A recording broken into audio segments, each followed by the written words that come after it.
Welcome to CineMyles, the show for cinephiles. I'm your host, Miles Hughes. I'm joined today by Miss Ashley Penrod, and we just saw Beauty and the Beast, which is based on the Disney animated film of the same name. In addition to having the same name, it also features the same characters, the same plot scene by scene, the same songs, the same color palette, the same costume design, and the same strangely romanticized depiction of Stockholm Syndrome. All that aside, it is delightful and charming, and I enjoyed it a lot more than I expected to. I kind of went into this with low expectations because I'm a pretty large Disney fan and I don't like people messing with like traditional Disney stuff. My expectations were probably exceeded because I set the bar so low going in. My big thing going into this one is that as much as I like The Jungle Book, I don't necessarily understand the need to just redo all the classic Disney animations in live action.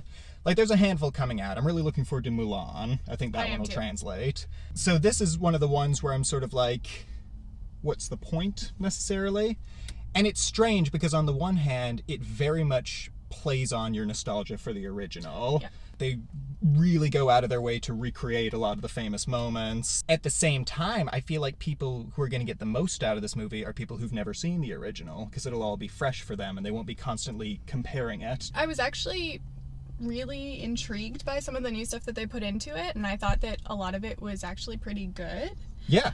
There was one song that was a new song that I really didn't like. Which one was that? And that was the one that the Beast sings. I felt like they put it in because they were like, we have a good singer, so we should make him sing a song. Mm-hmm. But it didn't really do anything to move the plot along. No. And it was just kind of there, and it felt really out of place. They do give tragic backstories to both Beast and Belle, which I don't necessarily think the film needed or even dug that much into. I feel like they were trying to fill things that people see as plot holes in the animated film because they were just never explained. Emma Watson is lovely as Belle, but can't quite shake the feeling of you're watching Hermione again, especially when she spends a lot of the film traipsing around a castle reading books. Yeah, I was waiting for her to pull out a wand and say Lumos or something like that. Yeah, get the invisibility cloak. Yeah, her voice was better than I thought it was going to be, but not Belle. Yeah. And she was doing this thing where she was sliding from under pitch up into the pitch, and it was just not working for me. Mm-hmm. Well, I'll tell you who stole the show for me was Luke Evans as Gaston. I went into it expecting to hate him as Gaston, and I loved him. I love that it looks like they drew on like a little butt chin to sort of resemble the one that Gaston has in the cartoon.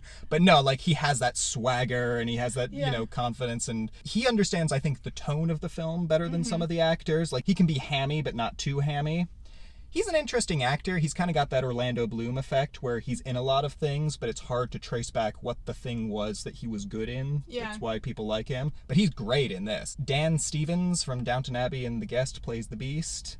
Mostly motion capture. You see his face at the beginning and the end. He's never particularly scary, but he is actually, I thought, pretty good in the scenes where the Beast has to sort of be vulnerable and a bit more sensitive. Like the bonding scenes actually played pretty convincingly. Yeah, they did. I liked him in moments, and I didn't like him in other moments. It was one of those, like, hot-cold things.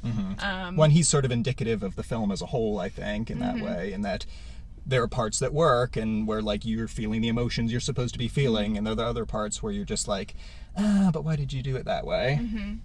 Casting Ewan McGregor as Lumiere was brilliant. Yes, I wish he had more to do. I know, I wanted him to sing more, I wanted him to speak more. No, he was perfect. And out of all the original songs, I think Be Our Guest was the most successful sort of translation to live action. Like, they went somewhere different with it. It was very colorful. It was almost like a jazz room kind of vibe. It was the only one that didn't feel like it was trying to do literally beat for beat what the animated one did. The choreography was very inconsistent. Yeah, and very flat throughout a lot of it. Some of it was very period, and some of it was just modernized, and it didn't work together. And that was really distracting for me, especially during the ballroom scene. Some of their technique was just not good, and I was like, some of it was, so they spent some time on it. Along those same lines, Josh Gad as LeFou felt like he walked in from a different movie. He felt so modern in his line delivery. And he also really highlighted how inconsistent the accents were throughout. Like, it's supposed to take place in France, but exactly one character has a French accent. Then a few people are doing British. Him and Kevin Kline are both like doing these weird American accents that don't jive with anyone around them. And admittedly, in the cartoon, everyone speaks with an American accent as well. I think it's a bit more pronounced when you're seeing it in live action. Yeah.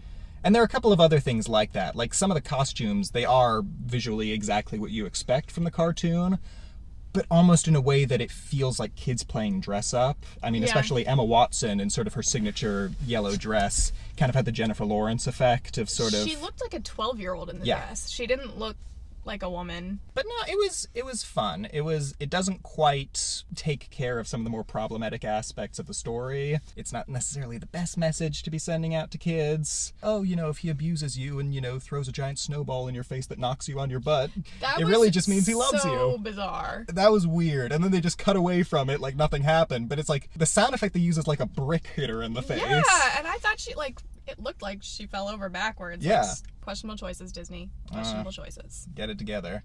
And yeah, and even some of the CG, like, as beautiful as certain scenes look, like there's the bit where the Beast is in bed and like his fur just looks kind of dated. That was bad. I don't know how you would have done it better, but I didn't much care for how all like the servants looked, like when they were in their object form. I didn't either. They couldn't find the balance between looking realistic and looking cartoonish. They were kind of trying to go for both. I almost wish they would have made them more realistic, because when they actually did transform into like realistic objects at the end, I was like, oh, that's pretty. Why weren't they like that the whole time? Exactly. Well, like, Lumiere is a perfect example, because he's got a pretty much humanoid form throughout the entirety, but then at the end he transforms back and is like, okay, that's a candlestick. Right. Like, why wasn't he a candlestick the rest of the movie? Yeah, there are definitely moments that I didn't like, but overall I thought it was a very enjoyable movie to watch. Yeah. Would you recommend it? I would. I would too. I went in very much expecting to either hate it or, you know, be bored. And I wasn't. I was charmed through most of it. It's not too long. The additions of new stuff are questionable, but they're going to work better for some people than others. All right, so that's our thoughts on Beauty and the Beast. So check it out or don't, your call. Be sure to like, share, comment, subscribe, do all those fun things. Thank you for watching CineMyles. Thank you for joining me, Ashley. Thank you for having me. And we will catch you all on the flip side. Have a good night, day.